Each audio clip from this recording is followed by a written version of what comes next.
Thank you. General Honrado, yes, the statement that you made to the media is very interesting. You said that you have 22 22, Your Honor. agencies operating in the airport, but not all are under you, or do not operate, do not report to you. Could you submit to this committee a list of all these agencies and a brief description, indicating also those that do not do not report to you directly? Will comply, Your Honor. Thank you. Thank you. The next one to have the floor is Senator Grace po. Ma'am, you have the floor. Maraming salamat po, Mr. Chair.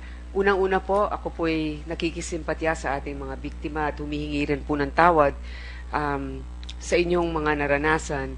Ako'y nagpapasalamat kay Atty. Acosta sapagkat nung mga araw po na nagkakaroon ng mga ganyang problema, kayo po ang naging mukha ng gobyerno na nagbibigay ng simpatya sa ating mga pasahero. Nais ko rin pasalamatan yung mga NGOs at si Ms. Ople na talagang tumutok dito sa mga individual na kaso na ito, na dapat sana talagang ang gobyerno at ang mismong mga namumuno sa NAIA ang nakialam upang masuri kung ano ba talaga nangyari. Sa unang tanong ko po, kay Aling Gloria, kayo po ay nagbabalak na sana o kayo po ay pabalik na sana ng Hong Kong nung nangyari yan sa inyo? Opo, ma'am. Meron pa po ba kayong trabahong babalikan sa Hong Kong ngayon? Yan ang hindi ko po masagot, ma'am. Hindi niyo po masagot dahil sa mga nangyari sa inyo? Opo, ma'am. Nakakausap pa ba ninyo ang inyong employer doon sa Hong Kong? Isang beses lang po, ma'am. At anong sinabi sa inyo? Kailan kayo na kailangan bumalik doon? Sinabi ko na kung pwedeng makausap ko siya, sinabi niya sa 14, sabi niya po. Sa DOTC o kung anumang ahensya ang namamahala dito, sa mga aberyang nangyayaring ganyan, meron ba tayong indemnity o pwede man lang matulong sa kanila sapagkat nakita naman natin na naaberya at nawalan sila ng kabuhayan dun sa mga panahon na yon? Sino po ang pwedeng sumagot? Kasi normally, General Manager Honrado, kung ang airline ang nagkakaroon ng kasalanan, nagdelay ang flight, meron na po tayo ngayong sinasabi na dapat ay bayaran nila yung pagkain o yung tinitirhan, palitan yung mga nawawala. Ano po kung ang airport naman po ang nagkulang, ano naman po ang inyong ibinibigay sa mga katulad nila? Your Honor, I don't know of any provisions in the budget or any COA allowances for that purpose. Siguro dapat isipin natin yon sapagkat kung ang mga airline ay may serbisyong ginagawa, negosyo rin nila yan. Ganyan din naman ang airport. Serbisyo ninyo, pero kayo ay kumukolekta rin ng fees. Kaya dapat ay meron kayo, pag merong naaberya dahil sa pagkukulang natin ninyo sa airport, ay dapat bigyan rin ng kasuklian yon. Yun pong isang bagay. So, Ma'am Gloria, kayo po ay na-detain ng isang araw, hindi po ba? Isang gabi? 2 gabi po. 2 gabi. Kayo po ba ipinakain naman nila? Hindi po. Sarili ko po. Anong ibig niyo sabihin? Nandun kayo, hindi man lang kayo inalok na kumain na ba kayo, bibilan namin kayo ng pagkain o ano, wala? Wala po. Ano pong ginawa niya? Nagpabili kayo ng pagkain sa kanila? Noon na-detain po ako ng October 25 po, wala akong kain po. Kumain lang po ako noong dumating yung anak ko kinabukasan po. Kahit tubig. Ako po'y humihingi talaga ng paumanhin sa inyo. Sa ngalan na rin nila na dapat ay ginawa nila yon, man lang na meron silang malasakit. Sino po, meron ba kayong nakita sa kanila, ni isa man lang sa kanila na humarap sa inyo para kausapin kayo? Siguro si General Honrado na humarap ba sa inyo? Ngayon ko po lang nakita po. Si Usec Rolando Recomono. Hindi po. So ito yung head ng security group Wala, hindi niyo po sila nakita. Hindi ko po nakita doon sa na-detainan ko po. Talagang itong nakakalungkot at nakakadismaya. Kahit man lang sa ibang lugar, ano bang klaseng bansa ang ating bansa? Ito naman, kaya naman natin siguro magpakain sa mga ganito na pinaghihinalaan pa lang. Kung yung mga preso nga pinapakain natin, sila pa kaya? Pangalawang tanong, meron po kasi Executive Order number 311 ng 2004. Ito yung sinasabi natin na yung Office ng Transportation Security ay magiging single authority for the transportation system in the country. Ngayon, ang sinasabi dito, ang magiging head nitong OTS na ito ay ang airport manager, ang chairman, at ang vice chairman, secretary ng DOTC ang chairman, ang secretary ng DILG ang vice chairman, at yung general manager ng NAIA member. Pero itong grupong ito ay dapat nagmi-meeting regularly sapagkat ang inyong responsibilidad ay para gumawa ng manual para sa security, i-assess ang training ng inyong personnel, etc. Ang dinig po namin ay magmula nung 2012, hindi pa raw kayo nagmi-meeting dito na magkakasama. Totoo ba ito o hindi? Totoo, ma'am. We have not convened the NCAC and as a offshoot of what's happening now, and likewise the modifications that we need in order to amend the to review again the executive order, the very mandate of OTS. We are convening the council, Your Honor. You haven't met, so you haven't convened, right, Secretary? Yes, Your Honor. So you're not convening, you're just actually convening. When you were interviewed, you were actually asked about the situation and you said that it was blown out of proportion. So you consider this a minor problem? No, Your Honor. I consider it a very major problem. In fact, in our statement then, we presented statistics, but in that very press con, I emphasized that a single OFW who is unjustly charged, who has been planted evidence, who has been extorted upon and exploited, deserves full government attention. And if she's aggrieved, it's really an injustice, Your Honor. Well, it's nice to hear that from you, sir, but I think that actions again speak louder than words. And if you feel that, I think that you should have yourself personally gone down and actually met with them and tried to find out. Well, perhaps you're very busy, but my point is, if this is the head of the security group, this OTS, and you haven't convened, how did you get daily updates, or at least updates on the situation, the training of personnel, the evaluation, the composition, etc.? Who is briefing you? Your Honor, the organization that you were describing is not the Office of Transportation Security. That is the National Civil Aviation Security Council. The office head of is OTS, hereby designated as the single authority for the transportation system, the civil aviation. Yeah. The head of the Office of Transportation Security is Undersecretary Recomono. He manages the office on a daily basis. He supervises directly the X-ray scanners, and on a day-to-day basis, he is in charge of the office, Your Honor. So this National Aviation Security Committee is the one that has not met, but you are actually supposed to be the chairman of this committee, of which OTS is under. Is that how you're interpreting this? No, the council is the organization we're describing. OTS role in that council is the secretariat. However, the day-to-day operations of OTS is handled by the undersecretary. So the one that's not met is the National Civil Aviation Security Committee. Yeah. And you are supposed to be the head of this committee.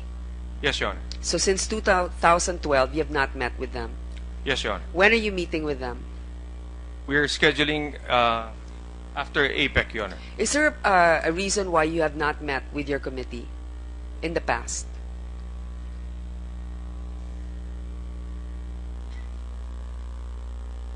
Sir, I don't think you need somebody to tell you what your reasons are for not meeting with your committee.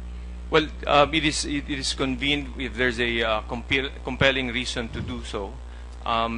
We have focused on since I got appointed, we have spent most of our time addressing aviation security, safety, because at that time, the most pressing concerns then were the ICAO significant safety concerns, the ban on the EU of our airlines, and likewise the FAA Category 1 issue. Well, that's part also of the evaluation for the FAA and all the other standards for our airport. I'm sure security would be paramount, and not just air security, but even ground security. Now, there was a bombing at Terminal 3, NAIA, which was foiled September 2014. You remember that, General Manager, sir? Your Honor, yes, at the parking area of Terminal 3, but it turned out to be firecrackers, Your Honor. And at that time, did it not compel you to perhaps meet already with your counsel?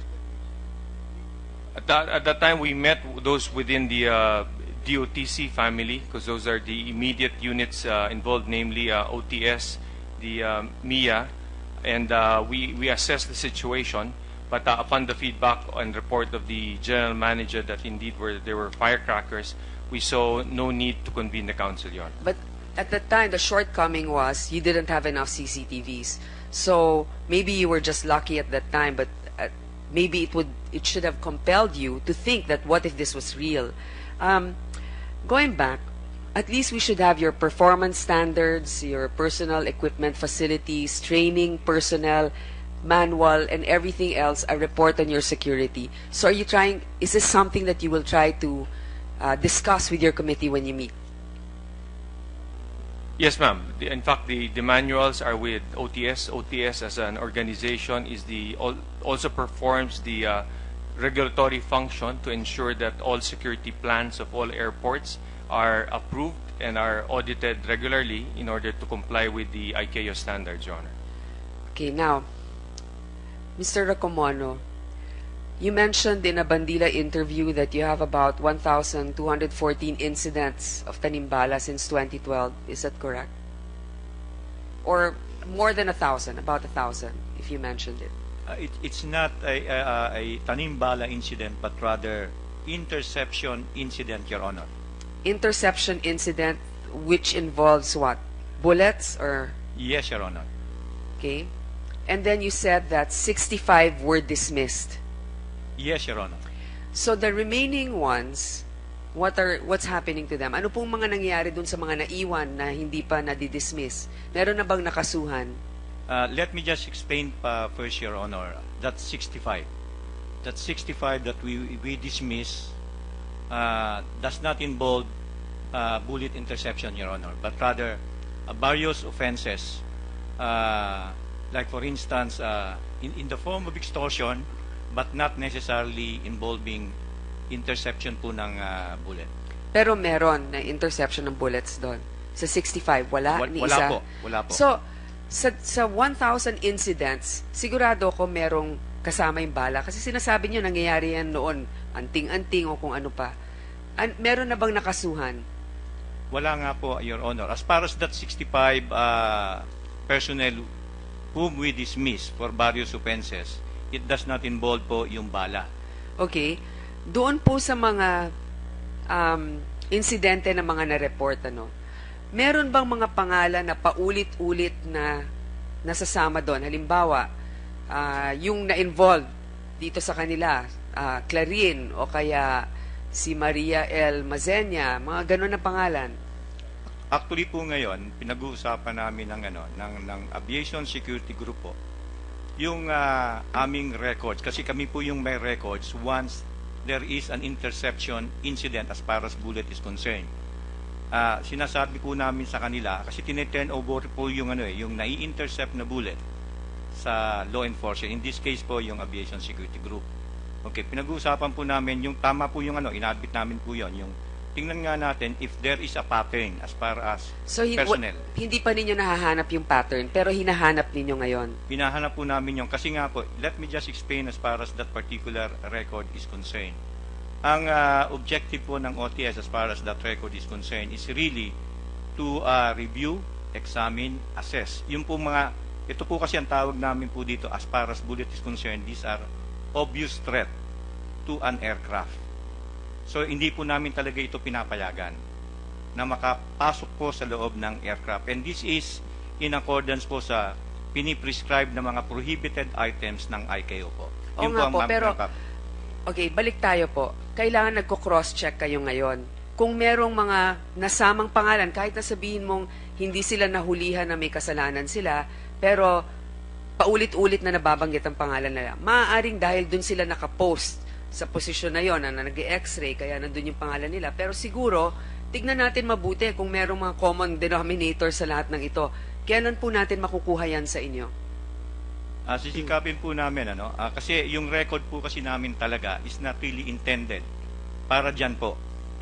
Ulitin ko lang po, yung record po namin is really to assess on whether the So current... who would have the records on the actual involvement of personnel? I mean, if it's for the safety, you should also have the background of the people who were involved. Otherwise, how can you pinpoint the problem? As you mentioned in a show, in a news show, you also said that you suspect na may sindikat. Tinanong ka, sa tingin mo ba may sindikato? Sabi mo, it's possible. Totoo po yun?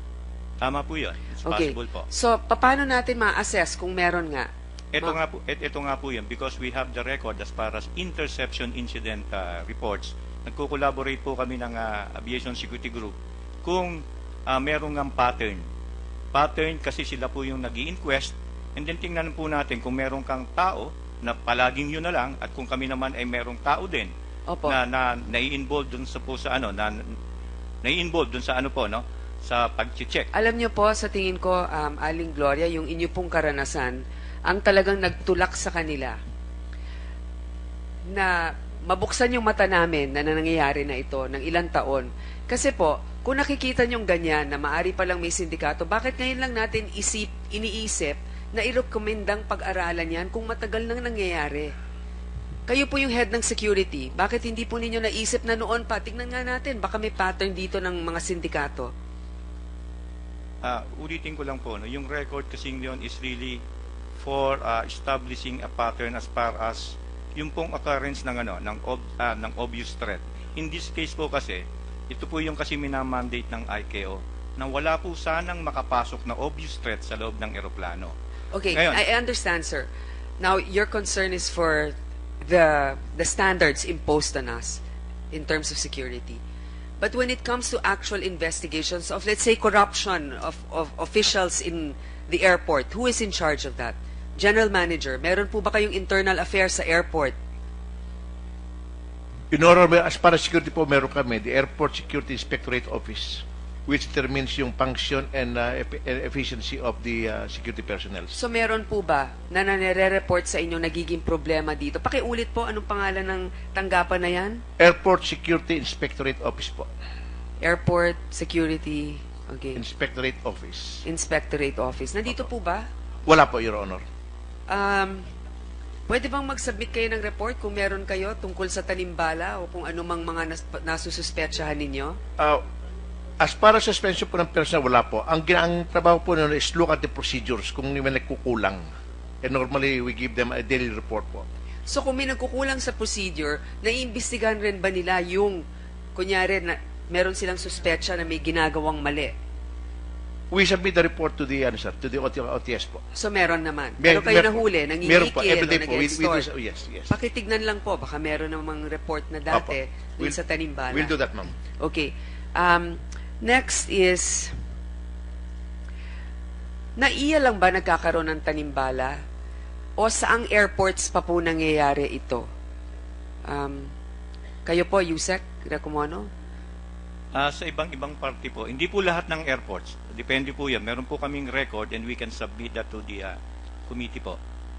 As far as ito po yung mga incident reports po. So sabihin niyo po sa akin at the top of your head, aside from naiya, saan pa po?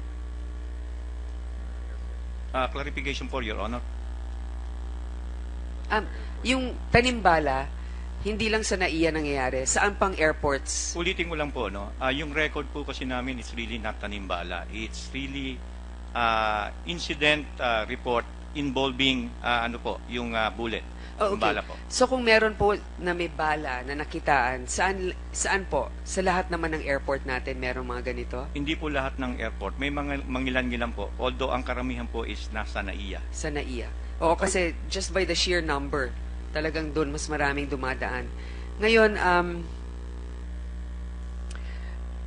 for the one that was detained also from the White family, you were detained for how many days?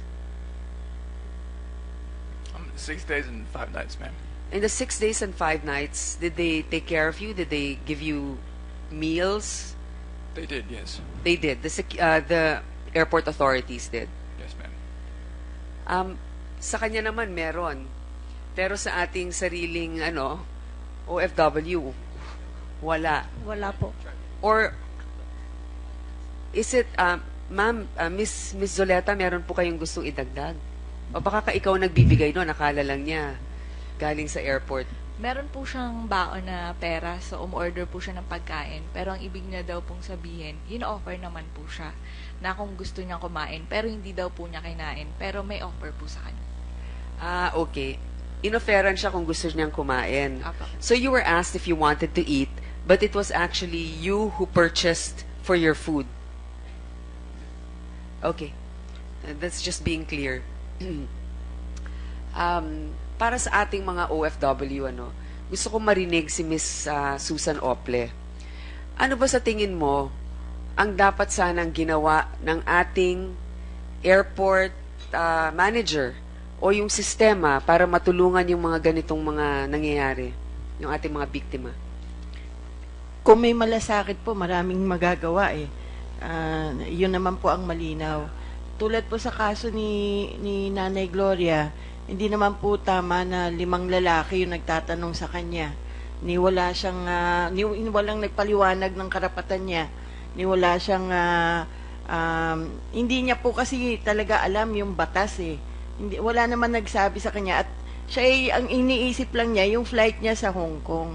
So sa tingin ko po, kung meron lang din sanang coordination at the start, may OWA desk po doon, may POEA desk po doon. Ang hindi ko po maintindihan, kung alam nila na OFW yung involved, bakit hindi hiningan ng tulong din yung OWA at yung POEA? Total nandun na rin naman sa terminal para meron din namang umaagapay unless may ibang motibo na involved. Pero yung mechanisms nandun din sana.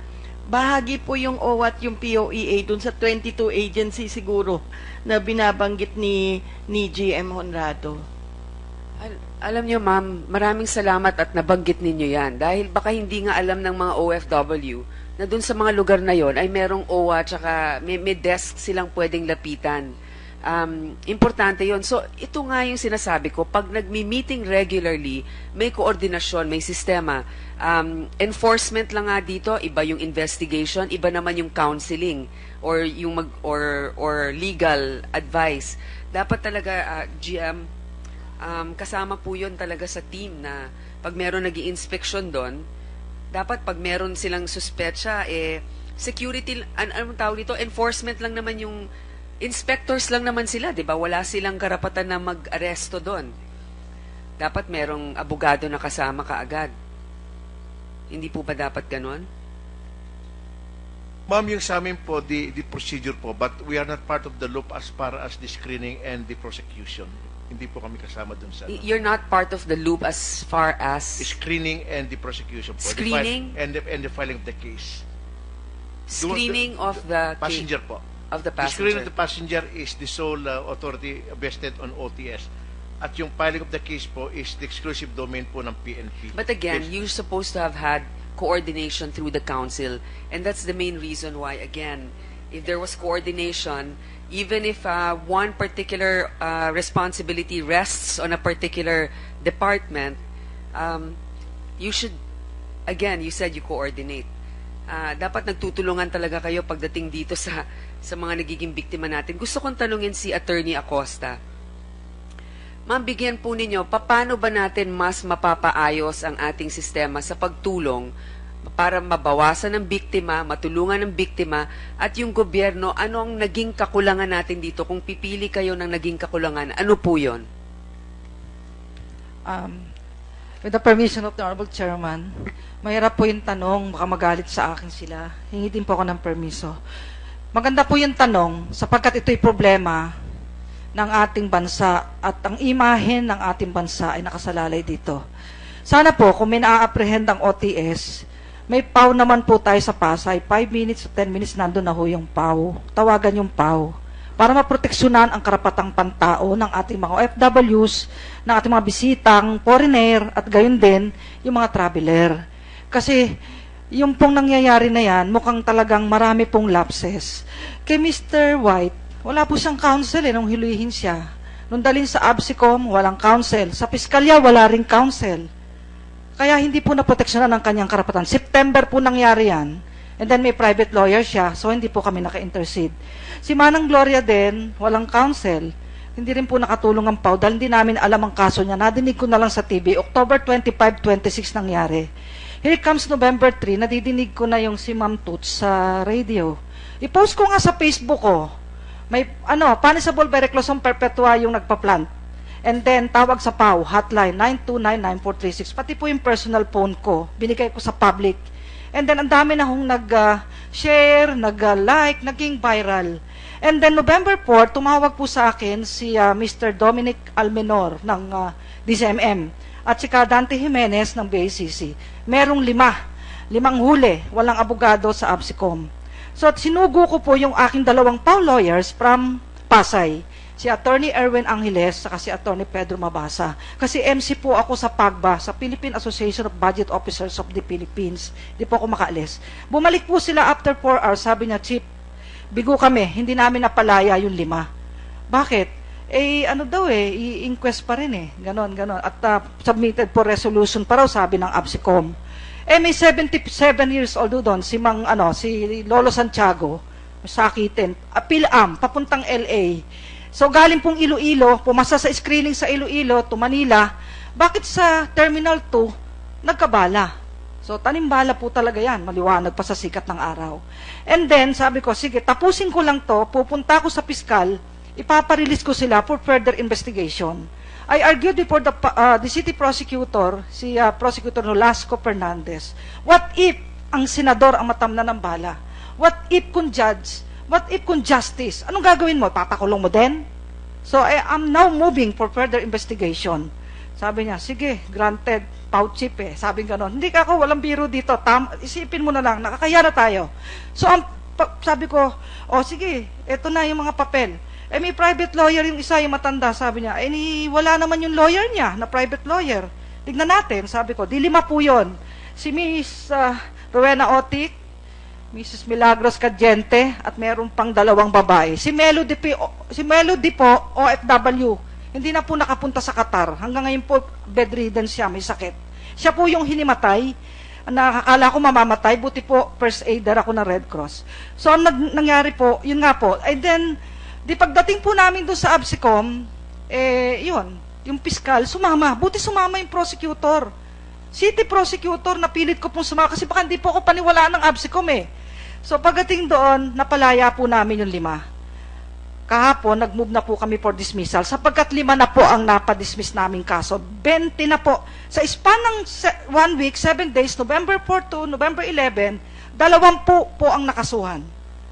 20. Yung iba sabi anting-anting, yung iba sabi tanim bala. 5 na po ang dinismiss ng ating mga piskal. Talagang dismiss na po. Ang ground is no intent to possess, no animus possidendi. May desisyon na po ang Korte Suprema dyan. Dapat alam po ng pulis yan. Saka po yung amulet, hindi po ammunition yan. Lalo ko wala ng primer, yung tinatamaan ng gatilyo. Hindi na po bala yan. Palayain nyo na. Huwag na nyong kasuhan. Kaya po kahapon, may 2 na naman po. Dadali na sana sa piskalya. Nagmi-meeting po kami ng OWA, POA, sa opisina nyo po, Sir Honrado. Pero wala po kayo Pero alam ko dapat kasama po namin kayo doon. Sabi ko, wag na tayo magsayang ng panahon. Yung OWA administrator po, si Ma'am Rebecca, si Usec Kakdak, yan. Sabi ko, wag tayo magsayang ng panahon dahil yung 2 PAW lawyer ko kanina pa doon, umaga. May 2 dadali na naman sa piskalya, i-inquest na naman, ikukulong na naman. Habulin natin. So, yung pong taga-ABSICOM na nandoon, kaklase nung isang escort ko. So, pinakiusapan ko, tawagan mo yung Absicom, wag mo nandalin. Magmo-motion ako dun sa Absicom. Buti wala na si Colonel Layog, inalis niya yata, sir. Nawala na yata yon. Pumalit si Colonel Samala. Ang dami pong media doon. Sabi ko, I am moving for the dismissal of the cases of these 2 OFWs papuntang Taiwan. Ayan, hindi makakasakay. Paano yan? Mawalan ng trabaho. What is your ruling? Sabi kong ganon. Sagot nung nasinda ko yata, granted. O, hindi po nakasuhan sa piskalya. Bakit po? Bakit nyo nasabi nga? Dahil nga yung bala nila, dala nila, walang laman? O ano po? Kasi usually, pag anting-anting nabili sa Quiapo, wala nang pulbura yon. Kasi wala mahuhuli rin sila doon ng pulis. So, ganun po yung dalawa na yon, walang pulbura? Well, ang tingin ko po, wala na yon. Kasi sa Quiapo, kung magtitinda sila ng actual bala, huhuli sila ng pulis Maynila. Usually, ang ginagawang anting-anting, fired bullets na po yan. Wala nang primer sa ilalim. Gun holder po ako since 2005. Pero kaya nga po, yung nakita ninyong dalawa na yon, ang tingin nyo ay hindi na threat itong mga bala na to. Hindi po. Tsaka wala silang animus possidendi, intent to possess, an ammunition. Hindi nila gagamitin pamputok yon. Kasi wala silang dalang baril. Baril. Opo. At yung pong hinukay namin, para sa kaalaman ng lahat, yung sulpisyo, yung MB Princess, doon sa Romblon, nakahukay po kami ng 100 bangkay doon. Yung lumubog, dahil iniwan na po ng NBI noon kami na po nagtuloy. So, ang punto doon, nakakuha kami ng maraming kababayan natin, yung kanilang bangkay, may nakasabit na bala na amulet. Totoo po yung sinasabi ng ating mga kababayang, mula pa sa ating mga ninuno, may kasabihan na yung bala na yan, kay fired o hindi, amulet laban sa aswang, manananggal, multo, mga impacto, ganyan. Kaya ngayon ang pangaral ko sa kanila. Pero hindi po gumagana sa airport yung... Hindi dahil nadali ho sila ng mga devil's advocate dun So, sorry po. Pero po, ito po, tama po yung ginagawa nyo, sir. Ma'am, mabuhay po kayo. Panahon na, tuldukan na po natin itong pagkukulong sa mga kawawang OFW, sa mga senior citizen. Si Lolo Santiago po, halos mahimatay. Hinay blood. Si Melody nagkikisay doon. Natakot ako, baka mamatayin, nandun ako. Kaya dinasalan ko nga siya, Lord, tulungan niyo po, tumabuhay pa to. Kasi kawawa rin yung mga Absicom. Ngayon, sabi po ng mga Absicom, eto, pasensya kayo, sir, ha? Tinulungan ko kayo noon, yung mga kasamahan nyo. Kahit may magalit sa akin, di ba, General Honrado? Sabi ko, tulungan kayo ng PAW, tulungan nyo rin itong mga kababayang to. Ba't yung pa kinakasuhan? May bala Ano ba yung bala na yan? Sabi kong ganon. So, ang punto doon, may mga batas tayo na, yung desisyon ng Korte Suprema, nandyan pag walang intent to possess, and walang intent to fire a bullet, walang violation. Napakaliwanag po yan. So, yun po yun. So, sa tingin ko po, pag-aralin uli natin ng batas, ang ating mga Absicom na seminar, tama po yun, at doon sa OTS, mag-revamp po tayo. Yung mga contractual, tanggalin natin dyan. Kasi sa batas, yung planting of evidence, ang mapaparusahan ng reklusyon perpetua ay mga public officers, regular workers in the government.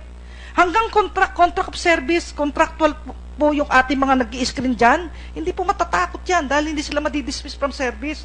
Hindi mabigat ang parusa. Walang perpetual disqualification. Kaya po sa tingin ko, tama po ito. Napakagandang pagkakataon upang tuldukan na ng ating mga senador ng Blue Ribbon ang problemang ito. Kawawa po sila. Nung kunin ko po itong 5, gutom na gutom. Pinakain ko po dun sa katabi ng baby na choking, alas 12 na ng gabi. At meron pa po ako isang experience, pasensya na po.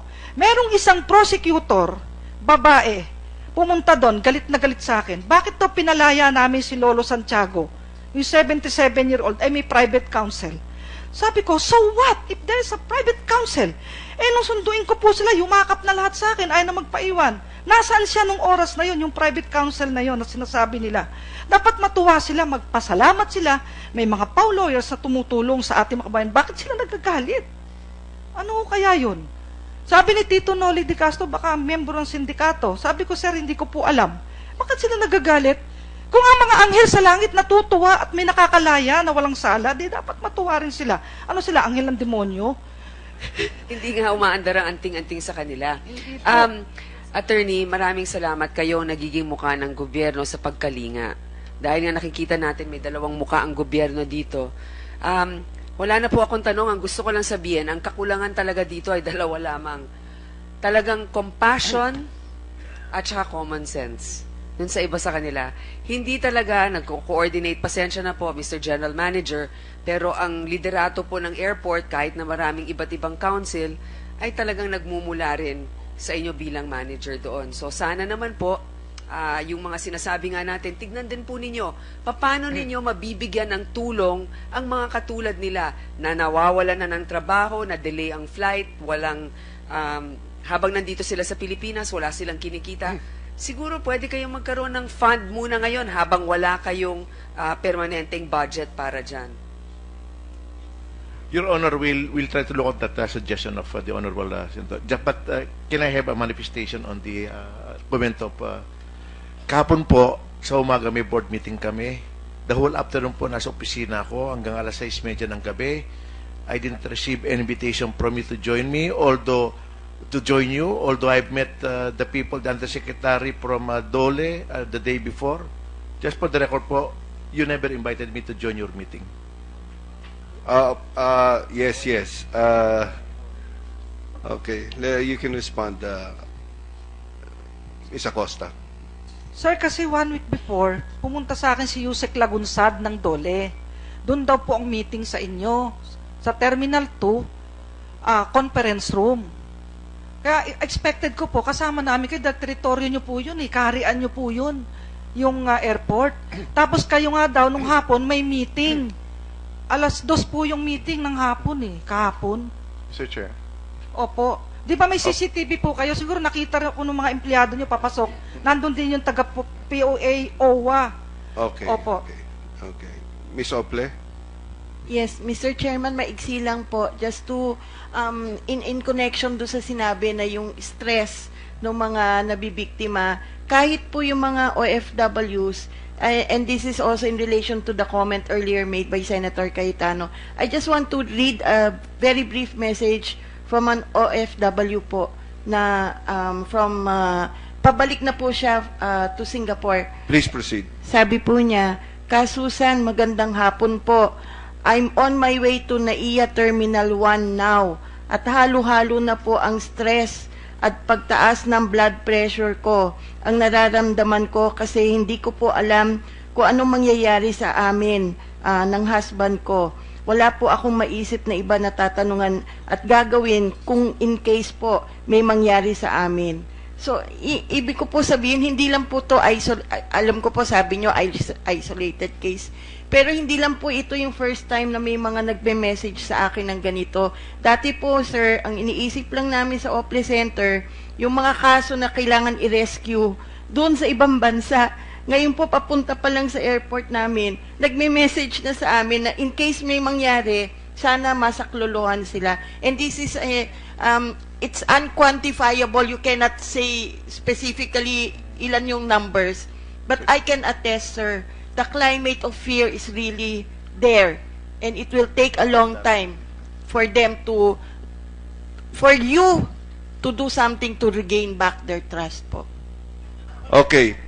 I think it's very clear that it's because of these hearings, these issues are coming out at klaro talaga, gentlemen, na merong takot na nararamdaman ng mga kababayan natin, either takot pagpupuntang airport or galit kung hindi sila pupuntang airport. Something has to be done, and these hearings are towards that goal. Secretary Abaya, I see that you want to say something. Just a comment on the last topic. We are coordinating with OWA and POA, and we want to enter in a MOA, although belatedly, alam kong medyo huli, naramdaman ko ito, but in order to further strengthen yung cooperation ho namin para mas aware kung baka hindi rin sila na-realize na meron silang katungkulan din sa mga ganitong mga issue. Ganun din, na-appreciate namin ang ginagawa ni Atty. Acosta at hinihiling ko nga, mas maganda kung makapag-poste rin sila ng PAO mismo sa mga terminals mismo.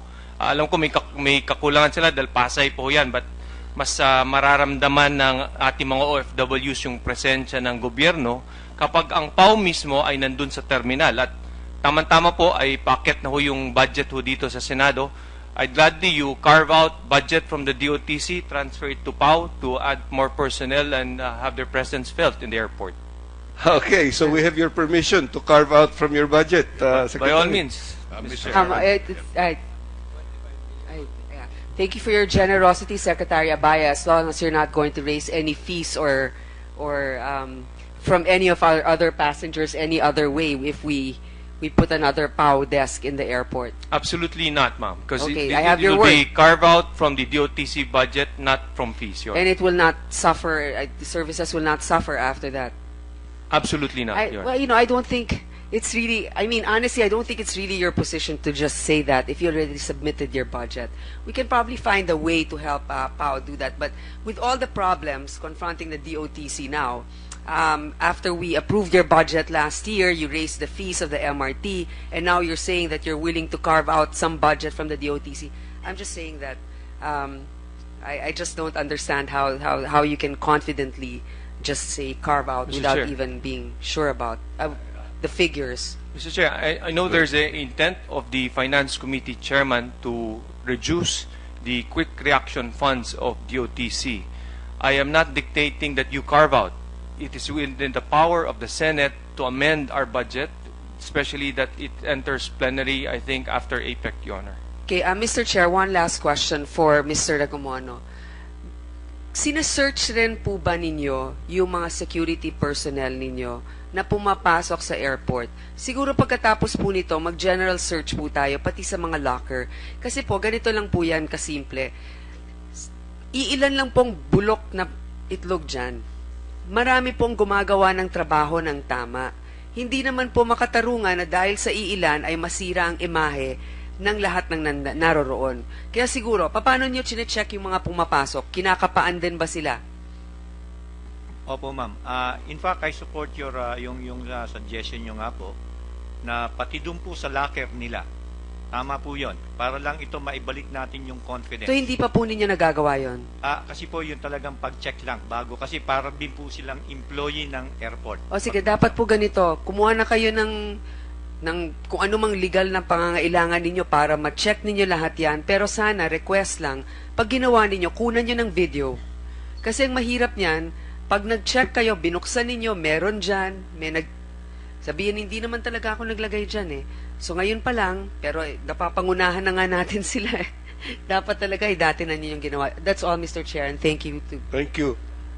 Before I turn over the floor to Senator Cayetano, I'd like to appeal, lalong-lalo na sa ABSICOM natin, sapagkat base sa mga mga nagtestigo, doon pumapadpad sa inyo at doon tumatagal. At I'm appealing that you should have more compassion for the OFWs, lalong-lalo na yung mga experience ng iba, hindi daw pinapakain, hindi ni ho ni ha, ni walang nag-offer sa kanila.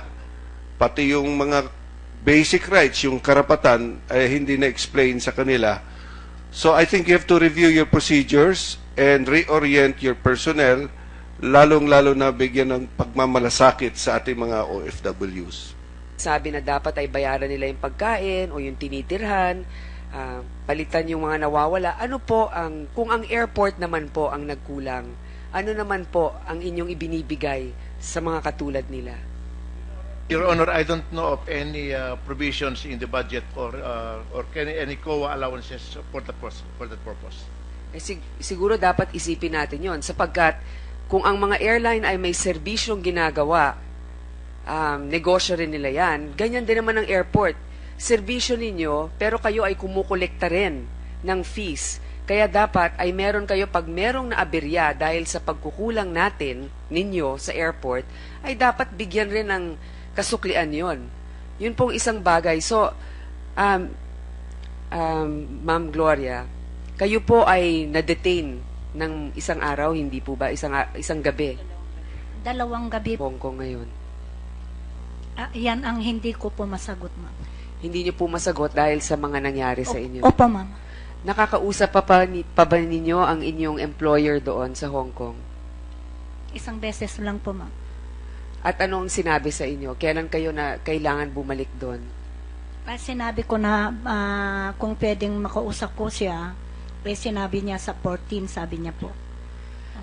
Sa DOTC o kung anumang ahensya ang namamahala dito, sa mga aberyang nangyayaring ganyan, meron ba tayong indemnity o pwede man lang matulong sa kanila sapagkat nakita naman natin na naaberya at nawalan sila ng kabuhayan dun sa mga panahon na yon. Sino po ang pwedeng sumagot? Kasi normally, General Manager Honrado, kung ang airline ang nagkakaroon ng kasalanan, nagdelay ang flight, meron na po tayo ngayong sinasirin po ng tawad sa inyong mga naranasan.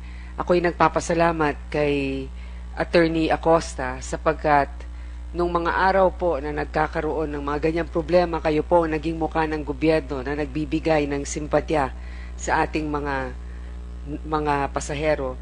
Nais ko rin pasalamatan yung mga NGOs at si Ms. Ople na talagang tumutok dito sa mga individual na kaso na ito, na dapat sana talagang ang gobyerno at ang mismong mga namumuno sa NAIA ang nakialam upang masuri kung ano ba talaga nangyari. Sa unang tanong ko po, kay Aling Gloria, kayo po ay nagbabalak na sana o kayo po ay pabalik na sana ng Hong Kong nung nangyari yan sa inyo? Opo, ma'am. Meron pa po ba kayong trabahong babalikan sa Hong Kong? Dalawang gabi. Kayo po ba ipinakain naman nila? Hindi po. Sarili ko po. Anong ibig niyo sabihin? Nandun kayo, hindi man lang kayo inalok na kumain na ba kayo, bibila namin kayo ng pagkain o ano, wala? Wala po. Ano pong ginawa niya? Nagpabili kayo ng pagkain sa kanila? Noon na-detain po ako ng October 25 po, wala akong kain po. Kumain lang po ako noong dumating yung anak ko kinabukasan po. Kahit tubig. Ako po'y humihingi talaga ng paumanhin sa inyo. Sa ngalan na rin nila na dapat ay ginawa nila yon, man lang na meron silang malasakit. Sino po, meron ba kayong nakita sa kanila, ni isa man lang sa kanila na humarap sa inyo para kausapin kayo? Siguro si General Honrado na humarap ba sa inyo? Thank you. General Honrado, yes, the statement that you made to the media is very interesting. You said that you have 22 22, Your Honor. agencies operating in the airport, but not all are under you or do not operate, do not report to you. Could you submit to this committee a list of all these agencies and a brief description, indicating also those that do not report to you directly? Will comply, Your Honor. Thank you. Thank you. The next one to have the floor is Senator Grace po. Ma'am, you have the floor. Maraming salamat po, Mr. Chair. Unang-una po, ako po'y nakikisimpatya sa ating mga biktima at humihingi